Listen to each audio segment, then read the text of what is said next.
내가 그를 건지리라 하는 제목으로 이 시간 하나님의 말씀을 대언해 드립니다. 우리는 살면서 물론 철학자는 아니지만 나름대로 인생이 도대체 뭘까? 라는 생각을 한 번쯤은 해보며 삽니다. 여러분이 그리는 인생이란 어떤 것입니까? 러시아의 대문호였던 톨스토이, 참 대단한 작가였죠. 이분은 나름대로 인생을 그림에 있어서 인생의 자화상을 이렇게 그립니다. 절망 가운데 놓였으나 절망을 제대로 깨닫지 못한 어리석은 인생. 그러면서 이런 이야기를 들려주죠. 그 이야기는 이제 중앙아시아 그 넓은 벌판에 어떤 남성이 혼자 서 있습니다. 참 외롭고 쓸쓸한 고독감 속에 있는데 한편에 보니까 엄청난 소리와 더불어 지축을 흔드는 그런 무시무시한 들소 한 마리가 엄청 크죠. 성이 난 대로 나서 뿔을 날카롭게 세우고 이 남성에게로 돌진해 옵니다. 그냥 받치면 죽는 순간이죠. 걸어만 날 살려라 도망치기 시작했고, 그러다 보니까는 점점 이 들소의 뿔이 가까이 옵니다. 그러니 옆에 분이 마침 우물이 있어요. 그래서 얼떨결에 그냥 일단 다치더라도 죽는 것보다 낫지 하고 우물로 뛰어듭니다. 근데 다행히 우물가에 보면 이런 나무 같은 것이 자라나 있었습니다. 그러다 보니 우물 밑으로 떨어지지 않고 중간에 있는 나무에 턱 걸쳐지게 됐죠. 그래서 위를 보니까 아직도 씩씩거리며 무서운 소리를 내는 황소가 노려다보고 있고요. 밑에를 내려다보니 밑에는 독사들이 엄청나게 많게 알을 까서 독사들이 입을 벌리고 있습니다. 한마디로 위를 보니 절망, 밑을 보니 절망. 이것이 인간의 어떤 절망적인 실존의 모습을 그리는 것인데, 그런데 지금 나뭇가지를 걸터 앉아 있어 보는데 문제는 그 나무 끝에 쥐가 이 나무를 갉아먹고 있다는 거죠. 이제 조만간에 떨어지게 될 것입니다. 근데 인간이라는 존재가 얼마나 또 재밌냐 하면 그 힘들고 어려운 상황임에도 불구하고 그 옆에 그 나뭇가지에 벌들이 모아놓은 꿀이 있는데 그 꿀을 이렇게 손가락으로 찍어 보니 굉장히 달았다는 겁니다. 그러다 보니까는 인간은 잠시나마 지금 위에는 절망, 밑에도 절망, 옆에도 절망 가운데 한마디로 소망은 찾아볼 수 없는 중간에서도 그 손끝에 있는 꿀을 먹으면서 아 맛있다 하하하 달다 라고 착각하며 사는 존재가 정말 인간의 모습 아니냐 하는 게 바로 톨스토이의 모습이죠. 여러분들이 사면초가라는 말을 들으셔서 아실 겁니다. 사면이 초나라 사람들의 구슬픈 노래가 들려진다. 천하 제일의 장사였던 항우가 초나라가 설 줄 알았는데 결국 자기 한줌거리도 안 되는 그 유방이라는 한나라에게 이제 모든 것을 빼앗기게 되고, 그리고서는 사면에서 곡소리가 나는데 초나라 군사들의 슬픈 곡소리밖에 들려지지 않는다. 사면초가죠. 한마디로 앞을 보니 절망, 위를 보니 절망, 옆을 보니 절망, 모든 것에서 완벽하게 절망으로 둘러싸여 있는 모습이 인간의 살아가는 모습인데, 근데 여러분 이게 부디 비단 사람들의 생각에서 나온 것일까요? 성경은 인간을 어떻게 평가하는지 보겠습니다. 우리 함께 말씀을 보면 잠언서 14장 13절 말씀 다 같이 읽겠습니다. 시작.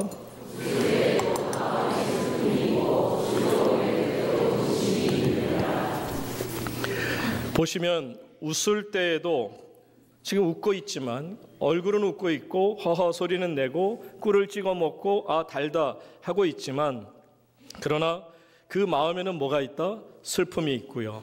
그리고 지금 즐거워서 하하하 하고 꿀을 찍어 먹는 자가 소리를 질러서 웃는 것 같지만 그 끝에는 뭐가 있다? 근심뿐이라는 겁니다. 정말 이 성경의 말씀을 우리가 들어봐도 그렇고 톨스토이의 말을 들어봐도 그렇고 중국의 이야기를 들어봐도 모든 것이 인간의 삶이라는 게 이렇게 힘들고 어려운 상황에 놓여 있을 수 있다라는 것을 우리가 알아야 합니다. 그러면 여러분, 왜 우리는 이렇게 불안하며 정말 두려움 속에서 하루하루를 살아가야 하는 인생이 되는 겁니까? 거기에는 또 그만한 이유가 있겠죠. 인간이 이 세상을 살아가면서 불안한 이유를 한 세 가지로 간단히 말씀을 드리면, 첫째는 인간은 귀한 것을 잃어버렸기 때문에 그렇습니다. 여기서 귀한 것이란 곧 우리의 본향을, 우리의 고향을 잃어버렸습니다. 여러분들 난민 아시죠? 피난민들, 자기 나라를 버리고 또한 고향을 등지고 어쩔 수 없이 목숨을 살리기 위해서 움직여야만 하는 난민들. 현재는 시리아 난민들이 정말 너무나도 힘들고 어려운 상황 속에 놓여 있습니다. 제가 전에 70년대에 월남이 패망하게 되고 월남의 난민들이 보트를 타고 적어도 3년에서 길게는 5년까지 바다 망망대해에서 떠다니다가 간신히 호주에 정착해서 이제 영주권도 받고 시민권을 받게 된 그런 친구들 여럿을 알고 또 그들과 함께 깊은 대화를 나눌 때 보면 정말 눈물 없이 들을 수 없는 그 보트 생활 속에서의 아픔을 얘기합니다. 사람으로서는 살아갈 수 없는, 근데 그 중에 가장 힘든 게 뭐냐면 고향을 등졌다고 하는, 고향이 없다고 하는, 나라가 잃어버렸다고 하는 그 난민의 고통은 이루 말할 수 없는 참혹한 고통이었던 것을 압니다. 이처럼 여러분들 에덴 동산에서 그 쫓겨난, 말하자면 난민의 시조라고 할 수 있는 분이 누구냐면 아담이라고 말할 수 있죠. 아담이 범죄함으로 말미암아 고향인 에덴 동산에서 쫓겨나는 안타까운 일이 있습니다. 창세기 3장 24절 말씀에 보시게 되면 이같이 하나님이 그 사람을 어떻게 하고 쫓아낸 겁니다. 쫓겨난 겁니다. 에덴 동산에서 쫓겨난 것입니다. 실낙원한 겁니다. 그러니 고향을 두고도 가지 못하는 이의 마음이 얼마나 힘들었겠느냐 하는 것이죠. 그래서 사람들은 고향을 잃어버렸기에 이처럼 비참한 생활을 하는 것이고 불안한 생활하는 것입니다. 두 번째로 사람들이 이렇게 불안해하며 힘들어하는 이유가 뭐냐? 다른 것보다도 우리가 살아가는 이 환경이 불확실합니다. uncertain하죠. 정말 어디를 봐도 확실한 게 없습니다. 내가 분명히 발을 딛고 이 땅에 서 있지만 이 땅조차도 나를 든든히 지켜주지 못한다는 것을 성경 말씀은 이렇게 표현합니다. 예레미야 51장 29절 말씀, 땅이 진동하며 어떻게 됐다고요? 소용돌이 치나니. 땅이 진동하고 땅이 소용돌이를 친다는 겁니다. 여러분, 우리 인간들은 조금이라도 편안하고 싶은데 이 땅이 우리를 편안하게 그냥 내버려 두지 않고 여러분 잘 아시는 것처럼 지구의 환경이 점점 열악해져 갑니다. 엘니뇨, 라니뇨 등등 해서 어마어마한 무시무시한 정말 기상이변이 일어나고 있음을 우리가 분명히 보고 있습니다. 성경은 계속해서 우리에게 말씀하십니다. 이사야 24장 19절 말씀 다 같이 읽겠습니다. 시작. 땅이 깨지고 참 무섭지 않습니까? 이 땅이 든든할 거라고 생각했어요. 반석 같은 땅이라 생각해서 우리가 두 발을 딱 딛고 섰는데 하나님 말씀은 이 땅이 깨지고 깨지며 이 땅이 갈라지고 갈라지며 이 땅이 흔들리고 흔들리리라. 하나님께서는 이렇게 불안한 속에서 어려움 속에 있는 우리들에게 딱 진단을 하시고 처방을 내리십니다. 우리가 힘들고 어렵고 정말 열악한 상황에 놓인다 할지라도 불안함 속에 떨어진다 할지라도 그곳에서도 하나님은 우리를 반드시 건져내 주실 것입니다. 그러니 내가 어떤 고난을 당하든 그것이 개인적이든 국가적이든 어떤 상황에 있다 할지라도 하나님께서는 우리를 반드시 구해내 주실 것입니다. 이스라엘 백성들이 홍해 앞에 왔어요. 홍해가 너무 무서워요. 홍해가 너무 깊고 막 넘실거리는 파도를 보니까 세상에 이제는 갈 데가 없어요. 진퇴양난입니다. 앞으로 갈 수도 없어요. 그런데 뒤에는 그 당시 세계 최강의 군대가 무서운 무기를 끌고 병거를 타고 쫓아오기 시작합니다. 오고 갈 수가 없어요. 앞에는 홍해가 가로막혔고 뒤에는 애국 군사가 쫓아오는 순간에 하나님께서 모세를 통하여 주의 종을 통하여 말씀을 선포케 하십니다. 그 말씀은 뭐였냐면 너희는 오늘날 가만히 있어라. 내가 너희를 위하여 싸우리라. 여러분 얼마나 놀랍습니까? 너는 그냥 가만히 있어. 내가 싸울 거야. 내가 너를 지킬 거야. 내가 너를 보호할 거야. 그런데 보세요. 하나님은 그 약속의 말씀을 그대로 지켜주셨습니다. 여러분이 잘 아시는 것처럼 성경은 그 바로 후에 어떤 역사가 나타납니까? 그 홍해가 갈라집니다. 마치 마른 땅처럼 바닥이 드러납니다. 그 땅을 백성들이 걸으며 얼마나 감격했을까를 생각해 봅니다. 그들의 눈앞에서 그들을 괴롭히고 무섭게 했던 당시 최강의 군대가 한순간에 몰살하는 것을 봅니다. 하나님의 손이 얼마나 무서움을 느끼는 순간 아닙니까? 하나님은 약속하신 그대로 그 말씀을 이루어 주셨습니다. 내가 너를 건지리라 그냥 하시는 말씀이 아닙니다. 하나님께서 이르시되 그가 나를 사랑한즉 내가 그를 건지리라 하셨으면 그 말씀 그대로가 이루어질 줄로 믿습니다. 여러분, 홍해가 갈라지는 기적을 체험하게 된 이유가 뭐죠? 바로 애굽이라는 환난을 만났기 때문에, 홍해라고 하는 환난이 있었기 때문에 하나님은 홍해가 갈라지는 기적을 보여주셨고요. 왜 만나의 기적을 보여주셨습니까? 광야 생활하면서 너무 배고팠거든요. 그러니까 하나님은 배고프며 환난에 직면한 이들을 위해서 하나님은 하늘로부터 하얗도록 만나를 내려주신 것입니다. 왜 반석에서 샘물이 터져났습니까? 다른 거 아닙니다. 광야 생활 속에 목이 너무 마른 거죠. 환난에 직면한 겁니다. 갈증에 직면했습니다. 그때 하나님은 반석을 터뜨려 샘물을 부어 주시지 않습니까? 이런 놀라운 기적들은 환난을 만났기 때문에 이루어 주신 하나님의 사랑의 표적인 줄로 믿으시기 바랍니다. 그러니 하나님 말씀하잖아요. 하나님이 이르시되 그가 나를 사랑한즉 내가 그를 건지리라 말씀하십니다. 여러분 15절에서도 계속 보세요. 그가 내게 간구하리니 내가 그에게 응답하리라. 그들이 환난 당할 때에 내가 어떻게 하겠다? 그와 함께하여 그를 건지고. 그와 함께해서 건져주시겠다는 것이 하나님의 약속이요, 이 약속은 공허한 힘없는 자의 약속이 아니라 약속을 하심에 한 번도 거짓이 없으신 가장 강력한 힘을 가지신 전능하신 하나님의 약속이라는 사실입니다. 그렇기 때문에 환난, 고난 그렇게 나쁜 것으로만 우리가 생각할 것은 아니죠. 그 환난 때문에 우리가 하나님의 거룩하신 손길을, 표적을 경험할 수 있다면 말이죠. 여러분 잘 아는 존 버년이라는 분, The Pilgrim's Progress라고 하는 그 철로 역정을 쓴 분이 있습니다. 16세기에 정말 대단한 종교 또 지도자였고, 그리고 그는 정말 소설가이기도 했습니다.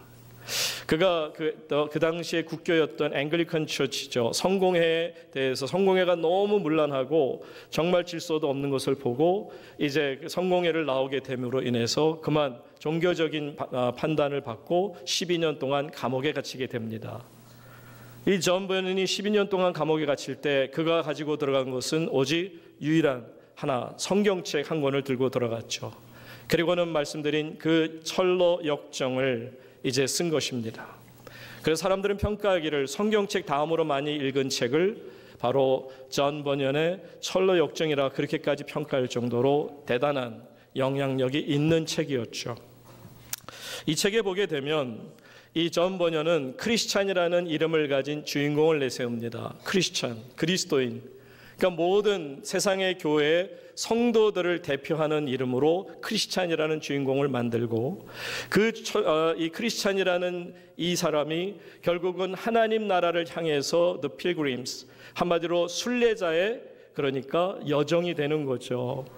그러겠습니다. 그가 한 걸음 한 걸음 걸어서 하나님 나라로 향하는 가운데 순례자가 어떻게 과정을 거쳐서 하나님 나라 가는가를 잘 보여주는데, 그 가운데 만나는 여러 친구들이 있는데 그 중에 하나가 소망이라고 하는 아주 소중한 친구가 있습니다. 이 소망이라는 이름을 가진 친구와 더불어서 이제 길을 같이 떠납니다. 길을 같이 가는데 어느 날 너무 험하고 힘든 길을 가다 보니까 너무 좀 지치게 될 때 마침 그 옆에 이게 샛길이 보여지는데 지름길 같이 보여지기도 하고, 그러다 보니까 그만 유혹을 못 이겨서 크리스찬이 소망 친구를 데리고 친구 소망이와 더불어 그 샛길로 들어가는데, 처음에는 들어가니까 와 길이 넓어서 잘 들어왔다 했지만 점점 길이 협착해지게 되고 나중에는 막 홍수가 나고 물이 범람하고 그래서 어쩔 수 없이 막 돌아가지도 못하고 어떻게 할지 몰라다 보니까 비도 쫄딱 맞은 상태에서 둘이서 이 크리스찬과 소망이 두 친구가 손을 붙들고 그냥 추운 가운데서도 워낙 피곤하니까 이제 쭈그리고 한 구석에서 잠을 잡니다. 그런데 아침이 밝아와서 있는데 시끄러운 소리 때문에 이 크리스찬과 소망이 눈을 뜨죠. 그때 보니까 아주 큰 거인이 하나가 딱 앞에 서서 그렇게 호령합니다. 너희들은 내 영지로 무담 침범한 녀석들이야. 오늘 내가 너희들을 가두어 버리겠어. 그 거인의 이름은 절망입니다.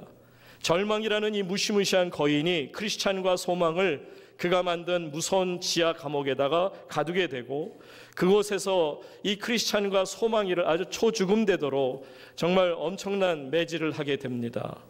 그 다음에는 이제 독약이 든 잔을 내밀면서 이것을 마시고 자살하라고, 아니면 너는 더 이상 소망이 이제 이 가운데서 힘이 들 테니까 차라리 죽는 게 나아 하고 이제 자살을 유도합니다.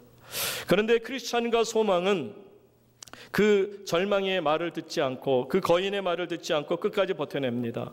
하루는 절망이라는 거인이 찾아와서 이제 내일 날이 밝으면 너희들을 내가 저 뒷마당으로 끌고 가서 아주 갈기갈기 찢어서 죽일 거야 라고 협박을 했습니다.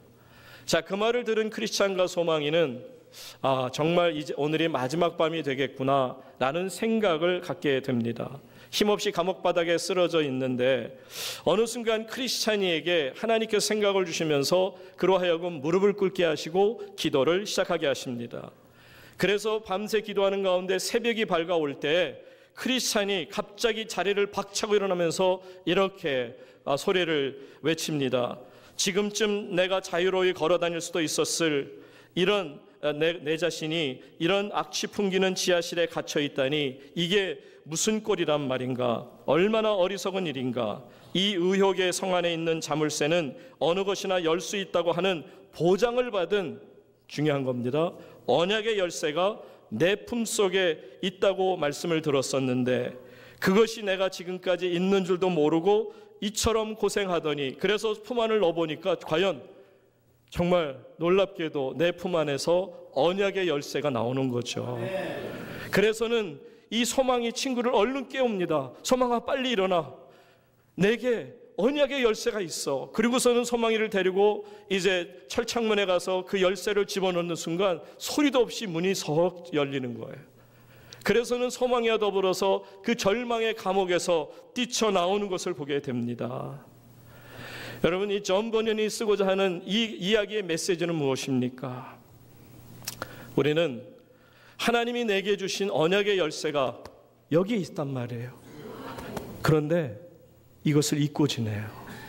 고난이 몰려오면, 절망이 와서 큰 소리를 꽝꽝 지르면 그냥 무서워서 마음만 이렇게 그냥 위축되고 어찌할 바를 모르고 발만 동동 구를 뿐이고, 야, 이제는 정말 죽었나 보다 생각만 하지, 내 안에 하나님이 이미 언약의 열쇠를 주셨단 말입니다. 그 언약의 열쇠는 곧 하나님의 말씀인 것입니다. 이 하나님의 말씀을 붙들고 이 언약의 열쇠를 가지고 사용하는 것이 기도하는 거 아니겠습니까? 우리가 기도하면 내 안에 주신 언약의 열쇠가 내 막힌 담, 막힌 문, 닫힌 모든 문들을 열리게 하실 줄로 믿습니다. 그러니까 능력이 있잖아요.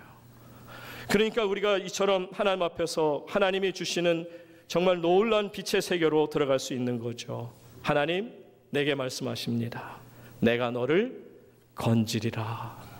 두 번째로 하나님이 우리에게 약속하시는 이 말씀이 있습니다. 우리에게 주시는 처방은 뭐냐면, 내가 너를 어떻게 하라? 높이리라. 내가 너를 영화롭게 할 것이다. 14절 다 같이 가서 보십시오. 자, 그가 나를 사랑한즉 내가 그를 건지리라. 그가 내 이름을 안즉 어떻게 하겠다? 내가 그를. 15절 말씀에 가서도 보십시오. 맨 마지막에 그를 건지고 어떻게 하겠다? 영화롭게 하리라. 그러니까 하나님께서 우리에게 주신 분명한 언약의 열쇠가 또 있다면 그것은 다른 것이 아니고 하나님이 우리를 높여주시고 우리를 영화롭게까지 해주신다는 거예요. 우리를 어두움에서만 건져내신 것으로 끝나고 나 건졌으니 네 생활 네가 알아서 해 하고 떠나시는 분이 아니라 건져내시고 우리를 깨끗이 씻어주시고 우리에게 능력 주시고 우리로 하여금 높은 데 거할지언정 낮은 데 거하지 않도록 하나님이 나를 세워주시겠다라는 말씀입니다. 우리를 높여주시는 하나님께 감사할 수 있기를 바랍니다. 두 번째 처방이 바로 이거예요. 우리를 높여주시고 우리를 영화롭게 하시는 하나님의 말씀, 약속이 있는데 왜 두려워하느냐 말입니다. 왜 내가 인간의 생각으로 이렇게 할까 저렇게 할까 왜 계속 번민하느냐 말입니다. 모든 것이 하나님의 손에 달려있음을 믿을 수 있기를 바랍니다. 나를 높여주시는 분도 하나님이시요 나를 영화로운 자리에 높여주시는 분도 하나님이신 줄로 믿습니다. 이런 믿음이 있으니까 우리는 그 불안하고 어렵고 고향을 잃어버린 것 같은 그런 참혹한 상황 속에서도, 열악한 환경 속에서도, 때로는 삶의 의미가 없는 불안함 속에서도 우리가 큰 용기와 믿음, 위로를 얻는 거 아닙니까? 끝으로 하나님께서 처방해 주시는 마지막 약속이 있습니다. 잘 보세요. 마지막 말씀은 16절 말씀, 다 같이 읽겠습니다. 시작.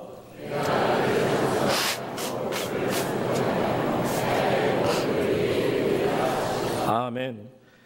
내가 그를 장수하게 함으로 그를 만족하게 하며 나의 구원을 그에게 보이리라 하시도다. 하나님께서 마지막으로 우리에게 처방을 내리신 것은 내가 너를 이 땅에서 장수하게 하여 너의 마음을 만족하게 할 것이다 라고 말씀하십니다. 그런데 문제는 여러분, 이 하나님께서 우리에게 장수함으로 만족을 주신다 했을 때 그러면 이 땅에서의 삶만이 장수일까? 한번 예를 들면 여러분 스스로에게 물어보시기 바랍니다. 얼마만큼 사시면 장수했다 라고 생각하시겠습니까? 100세? 100세면 충분하시겠어요? 다른 사람 120세 살면 아니 나도 조금 더 한 20년 더 쓸걸. 근데 어떤 분이 150세 살면 나 150년이라고 할 걸 왜 내가. 여러분 말씀드린 것처럼 클린턴 대통령 이후에 이 DNA가 발표되고 인간의 설계도가 발견되면서부터 사람들의 의학이 발달되다 보니까 지금 타임지에 나온 거, 이것도 벌써 3년 전에 제가 한번 말씀드렸어요. 3년 전에 나온 기사를 생각해 보면 그때 당시 태어나는 1살짜리 아이들, 그러니까 지금도 태어나는 1살짜리 아이들이 몇 살을 살 수 있다고요? 154.7인가 살 수 있어요. 그러니까 적어도 150년 이상을 사는 겁니다. 거기에 비하면 100세 괜히 아깝죠, 그죠? 50년 더 얘기할 걸 그랬나? 여러분 150년 살면 그러면 장수한 겁니까? 여러분 여기에서 장수라는 것은 우리에게 정말 이 땅에서의 삶만을 말하시는 것이 아닙니다. 물론 이 땅에서 우리가 효도하고 하나님의 뜻에 합당하게 순종하며 살다 보면 우리가 이 땅에 살아가는 가운데서도 오랜 삶을 살도록 허락하시는 것 분명히 하나님의 축복 맞습니다. 그런데 이 하나님의 장수의 축복은 여기에서 머물지 않고 보십시오. 무엇하고 연결되느냐 하면 나의 구원을 그에게 보여줄 것이다. 결국은 영원한 생명인 하나님 나라에서의 삶이 영원한 장수임을 믿으시기 바랍니다. 여러분 그렇기 때문에 우리가 이 땅을 살아가면서도 참 감사한 것은 뭐냐면 하나님이 보세요. 오늘 말씀이 얼마나 마치 무슨 음악이 막 이렇게 시작이 되다 보면 어떤 기승전결이라고 그러잖아요. 막 지금 뭔가가 이렇게 서론 부분이 막 이루어지다가 그러다가 중반이 들어가면서부터 메시아를 꼭 듣는 것 같아. 그러다가 마지막에 결론에 빠방 하고 하나님이 영광으로 나타나는 것처럼 여러분 우리의 일생의 삶이 그래요. 하나님께서 우리의 삶을 건져주시겠대요. 우리를 어떤 어려운 환경 속에서도 우리를 지켜주시고 보호해주시고 그 삶에서 건져주시겠다 말합니다. 그러면서 우리를 높여주시겠대요. 우리를 영화롭게 하시겠답니다. 그리고서는 우리를 장수의 길로 들어가게 하시고 또한 이 장수의 길이 이 땅에서뿐만 아니라 영원한 하나님 나라로 이어지게 하시겠다는 거예요. 이 생각을 하니 이것보다 더한 아름다운 처방이 있으면 여러분 말씀해 보세요. 하나님이 얼마나 기가 막힌 처방으로 우리에게 우리의 어려운 인생길을 책임지시겠다 약속하시냔 말입니다. 사랑하는 여러분, 하나님과 우리의 관계가 어때요? 하나님이 여러분 좀 거북하십니까? 딱딱한 하나님으로 느껴지세요? 하나님이 멀리 느껴지십니까? 아버지는 아버지인데 거북한 아버지로 느껴지십니까?